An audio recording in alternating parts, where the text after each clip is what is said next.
Ya. Assalamualaikum warahmatullahi wabarakatuh. Salam sejahtera bagi kita semua. Halo teman-teman, apa kabarnya? Semoga baik-baik saja ya.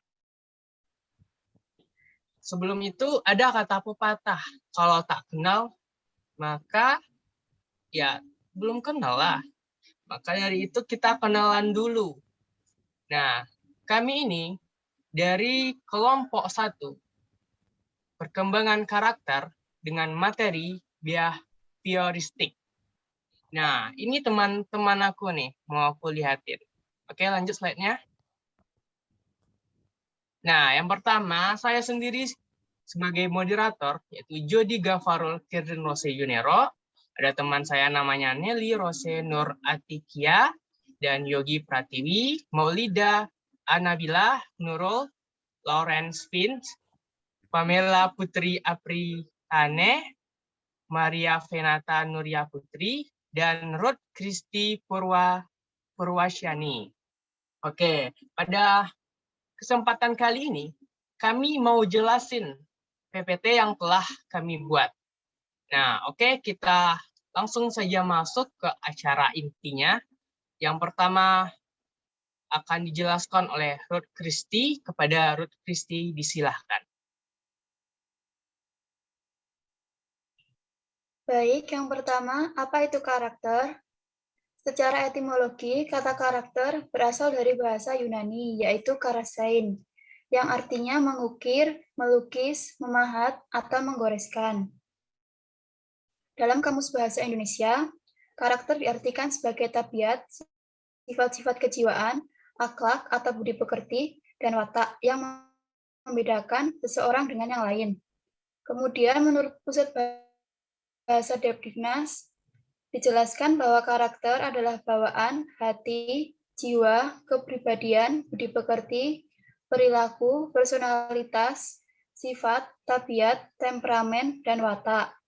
Jadi, menurut pengertian tersebut, orang yang berkarakter berarti orang yang berkepribadian, berperilaku, bersifat, bertabiat, atau berwatak.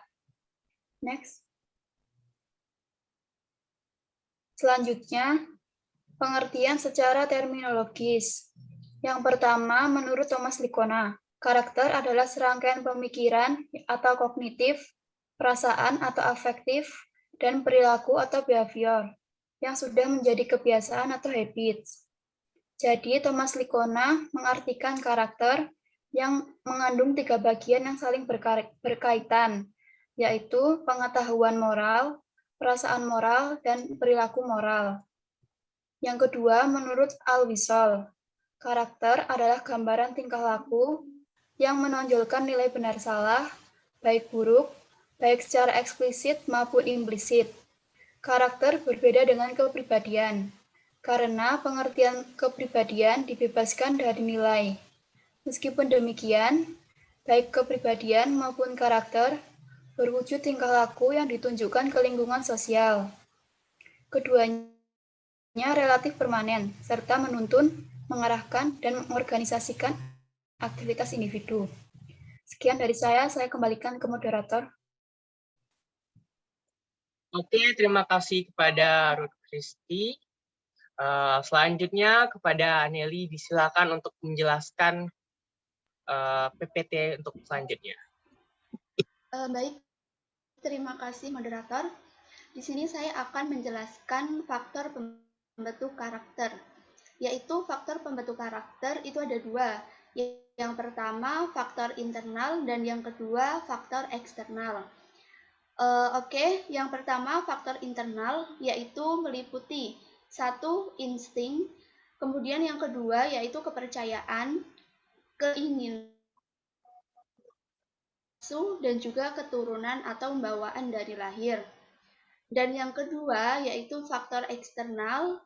Yang pertama yaitu lingkungan sekitar. Yang kedua keluarga, terutama orang tua kita. Yang ketiga sekolah dan juga tempat-tempat publik lainnya. Yang selanjutnya yaitu pergaulan teman. Kemudian penguasa atau pemimpin, kemudian media sosial, Dan yang terakhir yaitu adat istiadat. Nah, di sini saya juga akan menjelaskan pengertian dari pembentukan karakter. Pembentukan karakter adalah suatu usaha sadar yang sistematis dan terprogram untuk melatih dan juga mengembangkan potensi peserta didik secara utuh dan total, menanamkan dan membiasakan kebiasaan-kebiasaan terpuji terhadap peserta didik hingga dapat menjalankan secara kontinu dan juga secara spontan atau tanpa dipikirkan. Nah, pembentukan karakter yang baik tidak hanya melibatkan aspek pengetahuan yang baik saja, tetapi juga merasakan dengan baik dan perilaku yang baik juga. Nah, pembentukan karakter ini bisa dilakukan melalui berbagai media, yaitu keluarga, satuan pendidikan, masyarakat, pemerintah, dunia usaha, maupun media massa.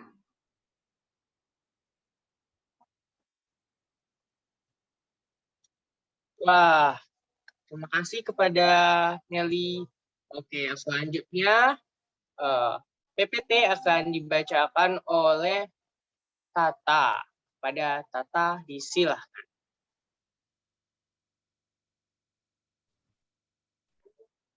Baik, terima kasih Jody atas waktunya. Langsung saja kita akan membahas mengenai teori behavioristik, yaitu teori yang mempelajari perilaku manusia. Teori ini mementingkan faktor lingkungan, menekankan faktor bagian, menekankan pada tingkah laku yang tampak, dan mementingkan pengalaman anak. Manusia tidak dipandang berdasarkan membedakan perbedaan individual difference mereka. Artinya, baik individu yang memiliki potensi tinggi maupun potensi yang rendah, dalam teori ini mereka tuh dianggap sama, dianggap setara, dan sama-sama bisa dibentuk perilakunya. Seorang dapat terlibat dalam tingkah laku tertentu karena telah dipelajari melalui pengalaman-pengalaman terdahulu menghubungkan tingkah laku tersebut dengan hadiah atau reward. Dalam teori ini memiliki dua konsep, yaitu stimulan dan respon. Stimulus adalah lingkungan belajar anak, baik yang internal maupun eksternal, yang menjadi penyebab hal itu belajar, sedangkan respon adalah akibat atau dampak berupa reaksi fisik terhadap stimulus. Sebagai contoh, saat kita kuliah kelas online gitu ya, seperti biasanya, nah stimulan itu kita mendapatkan penjelasan dari materi Bapak Ibu dosen. Maka respon secara fisik yang diharapkan yaitu mencatat materi, meringkasnya, dan belajar. Seperti itu, bisa di next slide.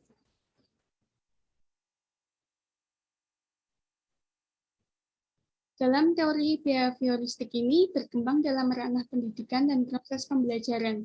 Maka, dengan aplikasinya, melalui proses pembelajaran ini, para pengajar menggunakan teori ini dengan tujuan untuk menciptakan kondisi-kondisi baru dalam proses belajar, menghapus hasil belajar yang tidak diinginkan atau tidak efektif, serta menambah pengalaman-pengalaman belajar. Sekian, saya kembalikan kepada Jody. Oke, wah, bagus sekali penjelasannya ya. Oke, selanjutnya PPT akan disampaikan oleh saya sendiri. Oke, kali ini kita akan membahas tentang koneksionisme. Oke, silakan lanjut slide-nya. Nah, koneksionisme ini ditemukan oleh si Thorndike. Nah, Thorndike ini berpendapat bahwa dasar belajar itu adalah asosiasi atau hubungan antara impuls dan impuls dari indera gitu. Nah, asosiasi itu bisa disebut juga dengan connection atau bond, atau bahasa Indonesianya adalah koneksi. Nah, hal itu juga bisa menjadi lebih kuat atau lebih lemah tergantung dengan cara kita menyikapinya gitu. Oke, selanjutnya. Next slide. Oh, oke. Selanjutnya akan dibacakan oleh Yogi. Kepada Yogi, disilahkan.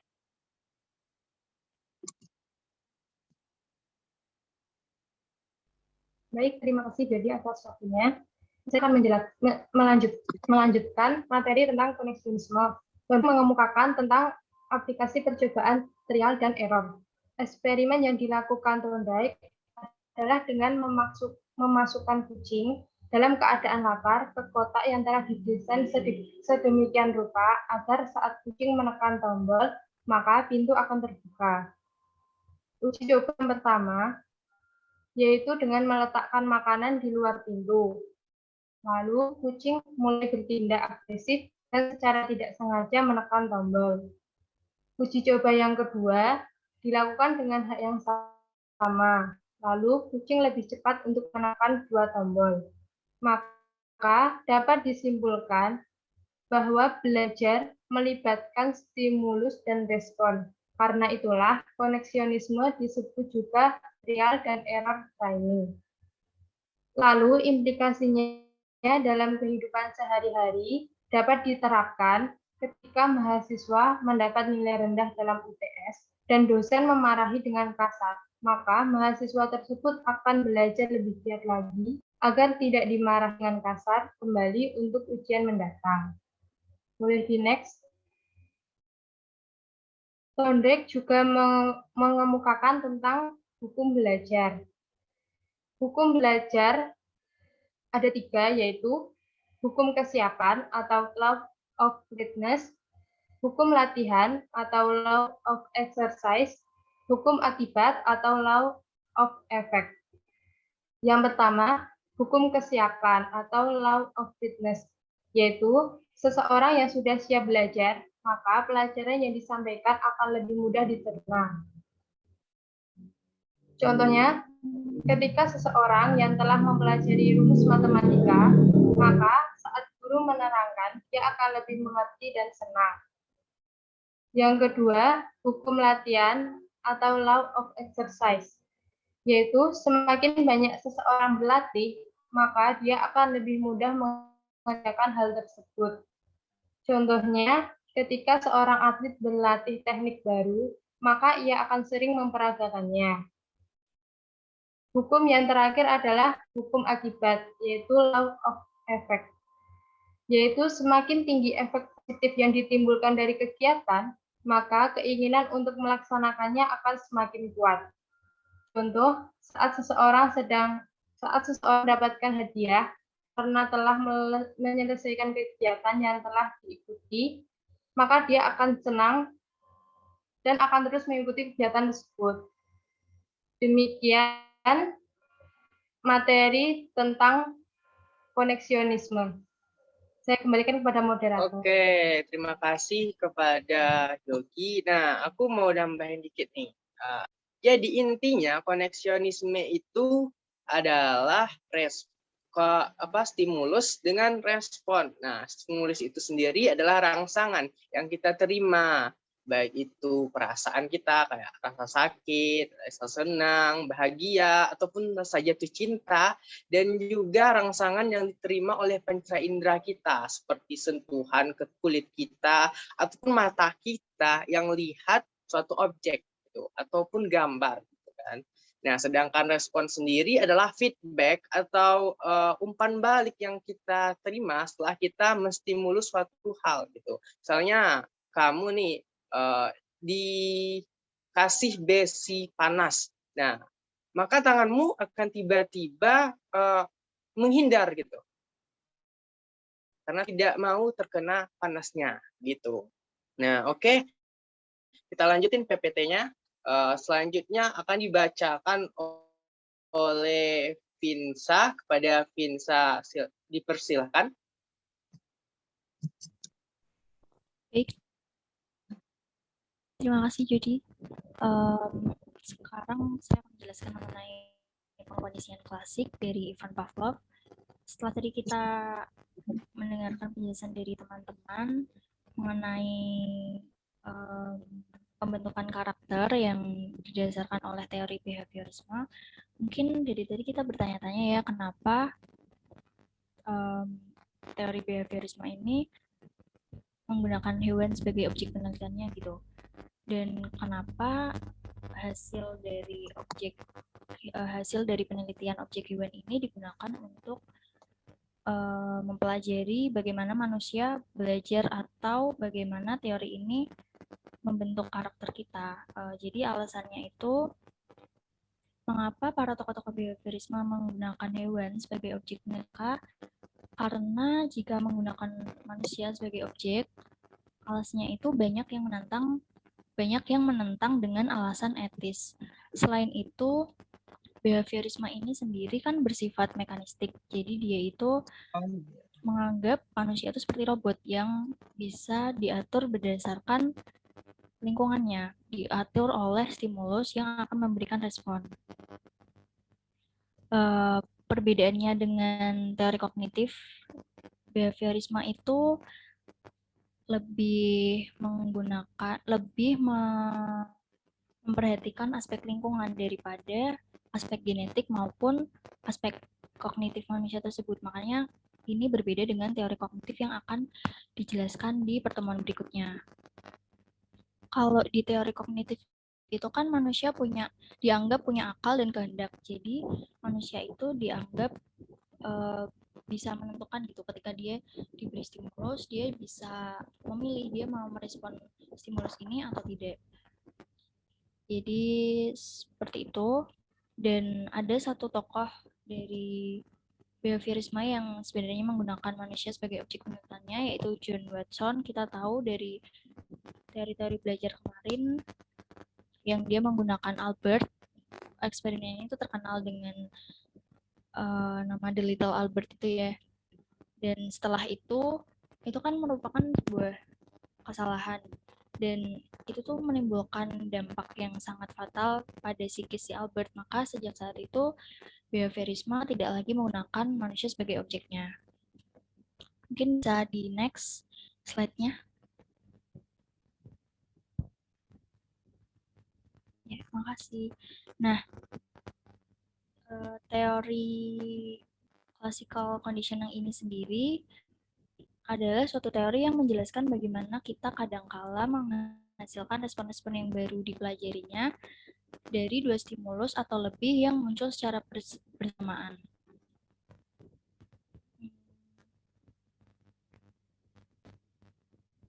Dari contoh percobaan Pavlov dengan hewan anjing, strategi tersebut menghasilkan bahwa ternyata individu itu dapat dikendalikan melalui cara dengan mengganti stimulus alami dengan stimulus yang tepat untuk mendapatkan pengulangan respon yang diinginkan. Sementara individu itu tidak menyadari bahwa ia dikendalikan oleh stimulus yang berasal dari luar dirinya. Yang tadi saya sebut dengan sifat behaviorisme itu mekanistik. Dia menganggap manusia itu robot. Dia tidak dapat menggunakan kognisinya untuk menentukan apakah ia itu akan merespon stimulus tersebut. Dan Pavlov itu meyakini bahwa prinsip-prinsip pengkondisian ini dapat digunakan untuk menjelaskan bermacam-macam fenomena. Makanya dari penjelasan kelompok kita ini, kita akan membuktikan bahwa teori behavioristik ini berhasil untuk digunakan sebagai pembentukan karakter manusia. Untuk aplikasinya sendiri akan dilanjutkan oleh Olida. Saya kembalikan ke Jody. Terima kasih. Wah, mantap sekali penjelasan dari Vinsa tadi kan. Tambah banyak deh ilmu yang kita dapat. Nah, oke, selanjutnya PPT ini akan dijelaskan oleh Maulida. Jadi kalian teman-teman harus nyimak ya. Jangan sampai ada yang ketinggalan. Oke? Dipersilakan kepada Maulida. Ya, terima kasih atas waktunya moderator. Di sini saya akan menjelaskan pengaplikasian pengkondisian klasik di bidang pendidikan. Dalam pertemuan kali ini, misalnya dalam pertemuan dengan dosen itu memberikan instruktur kepada mahasiswa untuk wajib menyalakan kamera saat Zoom meeting sedang berjalan selama pembelajaran. Mahasiswa akan mematuhi peraturan tersebut dengan menyalakan kamera selama Zoom berlangsung. Di sini ada unconditional stimulus atau biasa disingkat dengan US, yaitu guru memberi instruksi kepada mahasiswa. Dan ada unconditional response atau biasa disingkat dengan UR, yaitu mahasiswa mematuhi instruksi tersebut. Lalu di pertemuan berikutnya, dosen memberi contoh untuk menyalakan kamera dan mengingatkan lagi kepada mahasiswa untuk melakukan hal yang sama, terutama saat dosen juga menyalakan kamera. Kemudian mahasiswa merespon dengan ikut menyalakan kamera hingga akhir pembelajaran. Di sini terdapat conditional stimulus atau biasa disingkat dengan CS. Dosen memberi contoh dengan menyalakan kamera di awal pembelajaran ketika dimulai. Lalu unconditional stimulus, dosen memberikan instruktur untuk kedua kalinya. Kemudian muncullah conditional response, yaitu mahasiswa ikut menyalakan kamera hingga akhir pembelajaran. Lalu pada pertemuan-pertemuan berikutnya, saat dosen menyalakan kamera, meskipun tidak memberikan instruksi kepada mahasiswa, para mahasiswa secara otomatis akan menyalakan kamera mereka, juga karena melihat dosen yang sejak awal sudah menyalakan kamera. Di sini ada conditional stimulus dengan dosen menyalakan kamera, dan mahasiswa ikut menyalakan kamera hingga akhir pembelajaran, terdapat conditional response. Sehingga dapat disimpulkan bahwa penerapan teori pengkondisian klasik pada proses pembelajaran ini ternyata mampu untuk menciptakan karakter mahasiswa yang disiplin, di mana karakter disiplin ini mewujudkan oleh respon mahasiswa terhadap beberapa stimulus yang diberikan oleh dosen. Sekian yang dapat saya sampaikan, saya kembalikan kepada moderator. Terima kasih. Oke, terima kasih kepada Maulida yang telah menjelaskannya. Oke, kita lanjut. Untuk PPT-nya itu akan dibacakan oleh Pamela. Kepada Pamela, disilahkan. Untuk moderator, kita akan melanjutkan pembahasan mengenai pengkondisian operan atau operan conditioning. Operan conditioning ini dikemukakan pertama kali oleh seorang ahli psikologis yang beraliran behavioristik, yaitu B.F. Skinner sekitar tahun 1930-an. Teori Skinner ini sangat dipengaruhi oleh teori-teori sebelumnya yang dikemukakan oleh John Watson dan Ivan Pavlov. B.F. Skinner ini menilai bahwa teori yang dikemukakan oleh John Watson dan Ivan Pavlov sebelumnya kurang tepat untuk menjelaskan mengenai terbentuknya perilaku seseorang. B.F. Skinner ini menilai bahwa pengkondisian klasik tersebut terlalu sederhana untuk menjelaskan perilaku manusia yang sangat kompleks. Selanjutnya bisa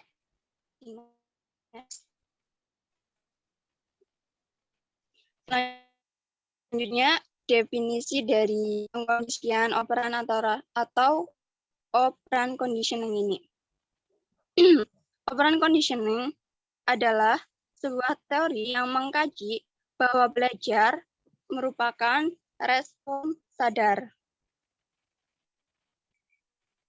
Operan conditioning ini seringkali diilustrasikan sebagai teori belajar dari respon atau respon yang dihasilkan dari adanya stimulus, di mana konsekuensi yang mengikuti respon akan mempengaruhi apakah respon tersebut akan terjadi lagi atau tidak.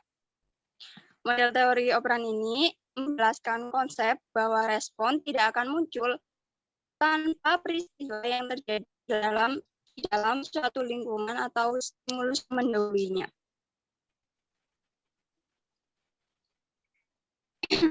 Perilaku menurut B.F. Skinner ini, perilaku dapat dikendalikan berdasarkan konsekuensi yang diperoleh. Skinner membagi dua jenis perilaku, yaitu respon dan behavior, yang menyebabkan respon yang muncul akibat diberikannya stimulus khusus. Perilaku atau respon yang muncul ini tidak dipelajari, namun secara otomatis akan terjadi sebagai bentuk respon yang ditimbulkan akibat adanya stimulus khusus. Sebagai contoh, gerakan refleks yang terjadi ketika kita mengalami interaksi eksternal. Selanjutnya, jenis perilaku yang kedua yaitu operan behavior, di mana respon muncul akibat adanya pengaruh lingkungan yang mempengaruhinya. Selanjutnya bisa di next.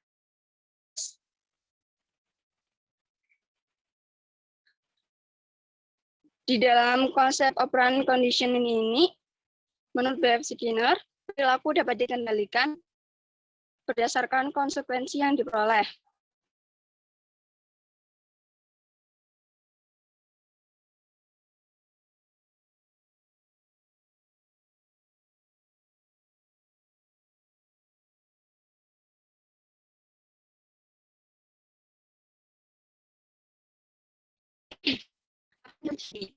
Reinforcement ini dapat bersifat kompleks maupun sederhana.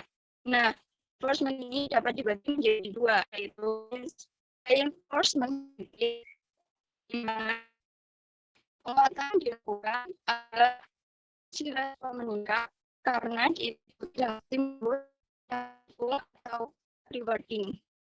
Selanjutnya ada reinforcement negatif, mana penguatan ini berdasarkan prinsip frekuensi respon akan meningkat karena adanya penghilangan stimulus yang tidak menyenangkan.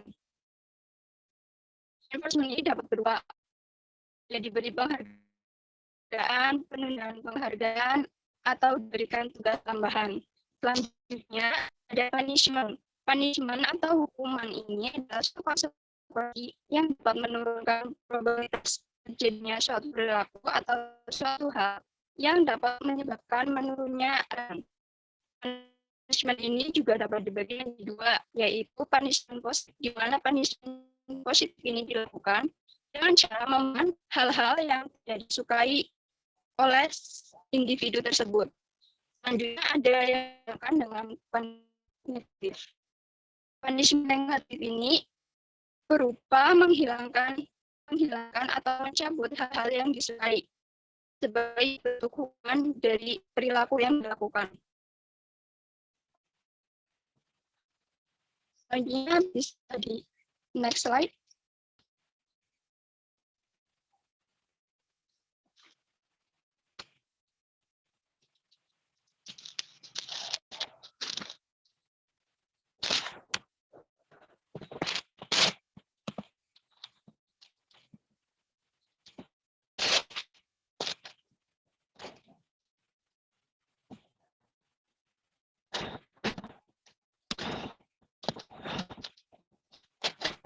Apakah bisa di next slide?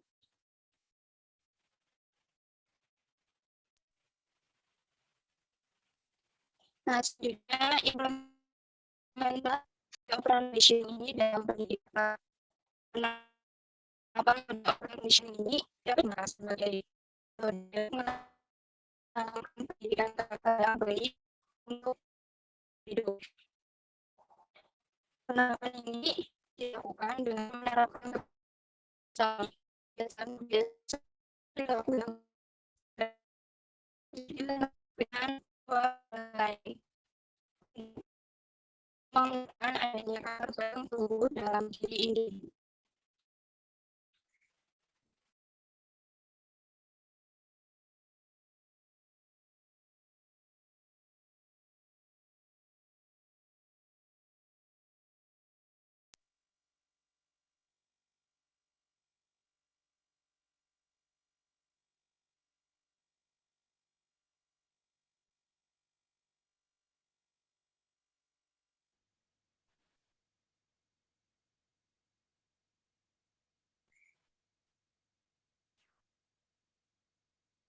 Sebelumnya maaf tadi terlempar karena sinyalnya sedang kurang baik di sini ya. Saya lanjutkan mengenai implementasi operan conditioning ini dalam pendidikan karakter. Saya ulangi bahwa penerapan metode operan conditioning ini dapat digunakan sebagai salah satu metode untuk menanamkan pendidikan karakter pada seorang individu. Penerapan operan conditioning ini juga dapat diterapkan dengan konsep-konsep yang ada dalam teori ini, seperti adanya reinforcement atau penguatan, serta punishment. Sepertinya sekian yang dapat saya jelaskan. Saya kembalikan kepada moderator. Oke, terima kasih nih buat Pamela yang telah menjelaskan akhir dari PPT kita. Nah, tidak terasa sudah di ujung acaranya nih teman-teman. Nah, sebelum itu saya mau ngambil kesimpulan. Jadi intinya behaviorisme itu atau behavioristik adalah cara manusia belajar dengan melalui stimulus dan respon. Oke, dan sebelum kami menutup, kami minta maaf kalau ada salah dan janggal yang telah kami ucapkan. Demikian, terima kasih teman-teman telah mendengarkan presentasi dari kelompok kami. Kami akhiri. Assalamualaikum warahmatullahi wabarakatuh.